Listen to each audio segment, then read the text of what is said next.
આ ગામમાં માતાજીના દિવસનો કઈ ઠેકાણો ને કોઈ બ્રાહ્મણને હાથ કરે છે લાડવા ખવડાવું.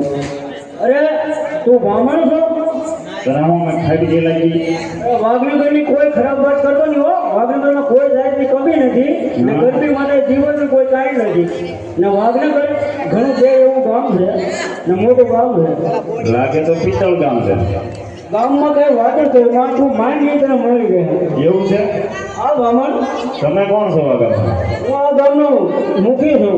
મુખી કે તો મુખી અને સરપંચ કે તો સરપંચ. હું વાત કરો આ બ્રાહ્મણ આ ઘણા વર્ષ પહેલા હું આ ગામમાં આવ્યો કાંઈ એના પેલો હતું નહીં. સરપંચનું કામ સારું લાગે.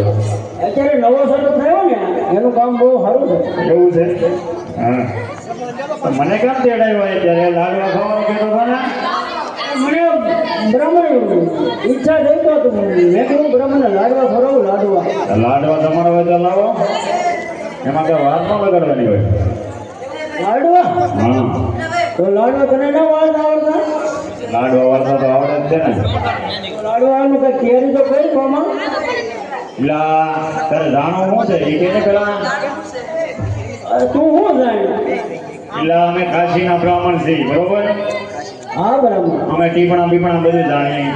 4 યુગ જાણીએ, લગ્ન જાણીએ, લાડવા વિશે જાણીએ. તારે જાણવું હોય કે પેલા ટીપણા જાણવા છે. હા બરાબર. તો હા ભાઈ એ ટીપણા તો વિશે મહારાજ. અરે રે મહારાજ. ગોપીને શીખરે રે મહારાજ. અરે રે મહારાજ. એમાં કઈ સમજાણું કે? અરે બ્રાહ્મણ કાંઈ ન સમજાણું. ગોપીને શીખરે ટીપણા વિશે એમાં કઈ સમજાણું નહીં. ધોબીને શીખરે એટલે કેમ? તો હા ભાઈ મારી વાત.